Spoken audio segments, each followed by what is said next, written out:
hello. We're so glad to be back with you. It's been a while. It's been a while. It's been a long Been a time. minute. I don't think I remember how to do this. I mean, I probably do, but it just feels like it's been forever. Was our last pod at the lake? Oh, We did Yeah. one more after that. Okay. All right. I think we took, when was that? Was that in July or June or something? Yeah. Yeah, took all of July off. Anyway, All glad to right. be back. Well, we're back. Different scenery, but we're back. Yes. So Sunday we began a new sermon series called Ours to Do, and just kind of recap a little bit about what that is going to be about this month. Yeah. So it is a. It's kind of it's a 4-week quick summary of the things that our leadership team and the session learned through the listening discernment process with A.E. Sloan, kind of our church consultants. And so the nice thing that came out of that process is we discovered the things that First Pres that we are good at, that we are gifted for, and the needs in our community, kind of the pain points, and those places that overlap. And so what are the things that we are gifted to do, and what is the work that needs to get done in the community, and how do those come together? So what is ours to do? And so this past week, we discussed kind of the first theme, which was church is a place where everybody belongs. Yeah. And so you chose the story of Jesus being invited to a dinner party. Yeah. And you start your sermon with the acknowledgement that Jesus was a terrible party guest. It's the worst. I don't want Jesus to come over to my house. And I've decided. Why not? Well, he just in some ways he's like a kid, Yeah. right? He shows up and he just points out all the things that you don't want him to point out. Like, hey, I saw that you forgot to mop over there. And like, how much was that? How much were these glasses? And when are you guys going to have kids? Like, he says the thing that's probably in everyone's mind, but are too polite to actually speak out loud. Yeah. I saw that you bought the cheap wine. Yeah, that's right. Yeah. That's right. This come from Aldi? Yeah. Yeah, his table manners are not great. They're not great, but there's a reason for them. Yes. And you say that as Jesus kind of takes to task this host who's invited all his buddies to this dinner party. I mean, and the people who will kind of elevate him might be able to scratch his back while he scratches theirs. You say that Jesus's words are meant to expose the carefully curated world sitting around that table. Yeah.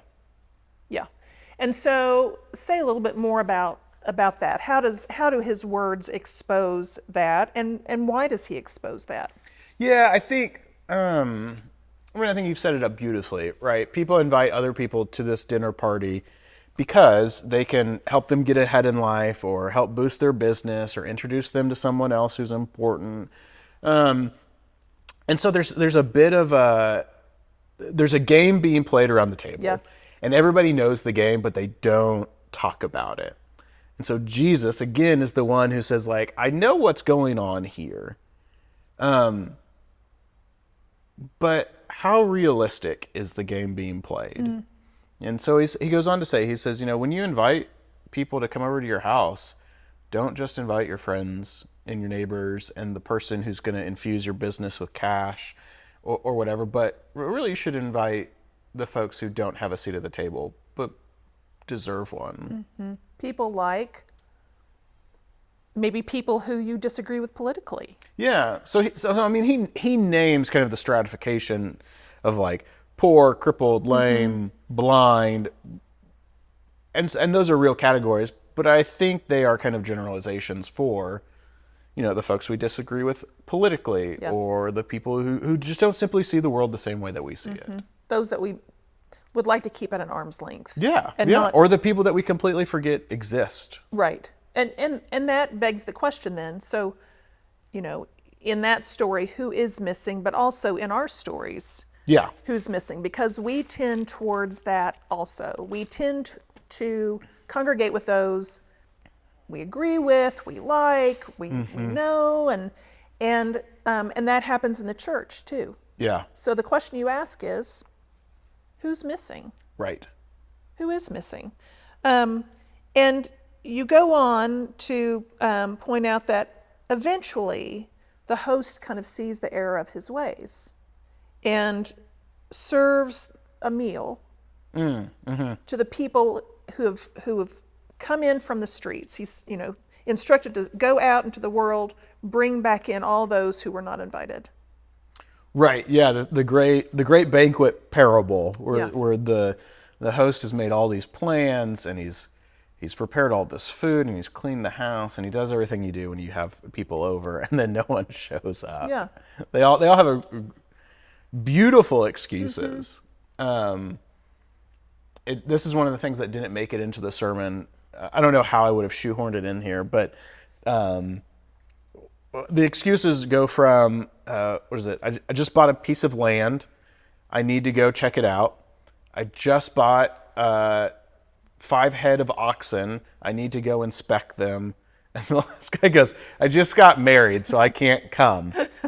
And there's a terribly sexist joke in there, but there's a joke nonetheless. And what I appreciate is that on Sunday morning, like, members of the congregation caught the joke. And so I think we're, as a congregation, we're reading scripture in new ways to be able to catch kind of the humorous bits that Jesus tosses into some of the parables and some of the sayings that he does. Again, terribly off color, and just a bad joke that you may not tell at a dinner party. Yeah. But I just thought it was cool that on Sunday, like, the congregation got it. That was fun. It was a cool little scriptural development. Anyway. Well, and to go back to Jesus being a terrible party guest, it's not that he's I mean, he is rude, but there is that purpose. There's a purpose for it. Yeah. I mean, he really kind of sees all of this as a teaching moment for the people who are present, to teach them about the bigger vision of the kingdom of God and what that looks like. And so you said eventually the host serves a meal to the people who've been invited in. Yes. The cripples, the poor, all those folks. And treats them not as problems to be solved, but guests to be honored. Right. And so when you said that got me right here. Because there's so many times during the work week that there are folks who come to the church and want to see a pastor. And I think, oh, but I've got to do X, Y, and Z. How long is this going to take? What is their need? Yeah. And I try to, often try to get them out the door as fast as I can. Yeah. So I'm not treating them as honored guests at all. I'm treating them as a problem to be solved. So in our daily lives, how do you approach that? How do you invite people to see the people around them as guests to be honored and not as problems to be solved? Yeah. I mean, sometimes it is, and I will say, like, I am guilty of that sin as well. That's why there's a big sign above my door that says people first. It's not only just a value we have as a staff, but it's something that my dad kind of instilled in me when I was younger. But I still catch myself kind of doing the same thing. Yeah. And so it doesn't always show up in, like, these great miraculous ways, like inviting them over to my house for dinner. Right. But sometimes it's just acknowledging people's presence. Like, one thing I've seen from you, Carol, which I admire, is like there's a bus stop outside of our church, and I've noticed numerous times you always acknowledge the people at the bus stop. You say hi, good morning, whatever. I think simple acknowledgement that people exist is huge. And in a society, we don't actually do that well. There are people existing around us all the time, and yet we pass each other by as though, like, we are not breathing the same air. Right. So acknowledging the folks at the bus stop or cashiers or, the people at soccer practice or, like just seeing other people is a huge step in and of itself. Yeah. I was listening to a podcast, believe it or not. Oh, really? Yeah, I really was. Ooh. I know. I thought we had this unique idea with a podcast. Guess not. Listening to this podcast yesterday, and she was some kind of social scientist of some kind being interviewed. And she says that we live in a culture that is antisocial. Yeah. For sure. And that, like on social media, the goal is not to build meaningful relationships. It's to see how many people like or how many comments you get. I mean, it's all about quantifiable data rather than having qualitative relationships. And so she said the same thing, that oftentimes to combat that antisocial, and I would say kind of in line with your sermon, to combat that sense of people not belonging, having a place to belong, it's a matter of, like you say, saying hi, maybe, God forbid, striking up a short conversation with somebody at the coffee shop. Doesn't have to be profound. It can be, how's your day going? Yeah. Well, and what's really interesting is, I'm glad you mentioned that, because that's what we heard from the people in the city. Like when our consultants went out and talked to Norman residents, what our neighbors said to them was, like, I'm alone. Yeah. I'm isolated. I'm depressed. I want a place where I can go and have meaningful relationships. And so knowing that we kind of have those gifts, like, it just feels like a natural fit. The hard thing is, and I think I said this in the sermon too, like, churches become just as bad as these curated dinner parties in Jesus's parable, where it's only, you have to believe a certain way, you have to look a certain way, you have to have, this type of job to be part of this congregation. And so while we are better than most at being welcoming and creating a space of belonging for folks, like, there's still a little bit here. Even like when I talk to people on Sunday, it's, hey, how are you? I'm fine. Okay, great. Cool. All right. We'll see you next week. And so there's still some work to do about creating a big enough table where people feel comfortable stopping and sharing and acknowledging each other. So we're on our way. We're better than most, but there's still some stuff to tweak. Well, yeah, and the beauty is that we already have the gifts. We've got the gift to do this.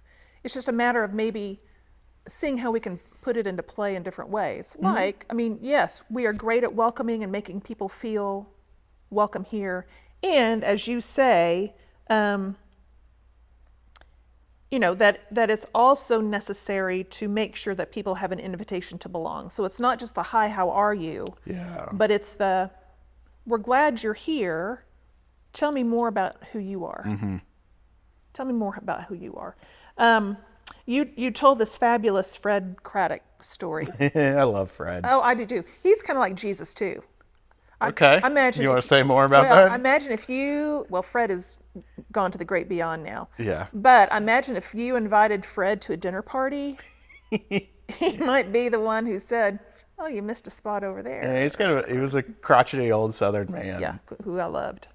Yeah, wonderful preacher. Yeah. But you tell this fabulous story of a church that he went to. Tell about that story a little bit. It's his first church out of seminary, Oak Ridge, Tennessee. Right. The government came in soon after and created all these jobs, manufacturing plants, stuff like that. And so all these workers kind of came to Oak Ridge to fill those jobs. And Fred thought, oh, great, like, they're away from home. This church that I serve could be a great place for them to belong, to feel at home. We can throw open our doors. And so he presents this idea to the church leadership, and they're like, yeah, absolutely not. Like, that's a terrible idea. Those folks, they live in government housing. They live in trailers. They don't work the same jobs we do. They wouldn't fit in here. Yeah, they don't belong. They don't belong. And one of them, the meeting ends with one of them saying, I think that to be a member here, you have to own property in the county. And all the leaders say, that's a great idea, and it passes. And then soon after, Fred moves away, and years and years later, he comes back to the area, and he wants to check on that little church where he started. And he pulls up, and the parking lot is packed, and he's really confused. And he walks in, and it turns out the church was bought by a couple a number of years before. The church had closed, and they turned it into a barbecue restaurant. It was barbecue, all you can eat. And he saw all these people from different walks of life eating barbecue in that old sanctuary that he used to lead worship in. And he turns to his wife and he says, man, I'm glad this isn't a church anymore, because these people wouldn't be allowed in here. And so it's a humorous story, but I think it's a pointed story.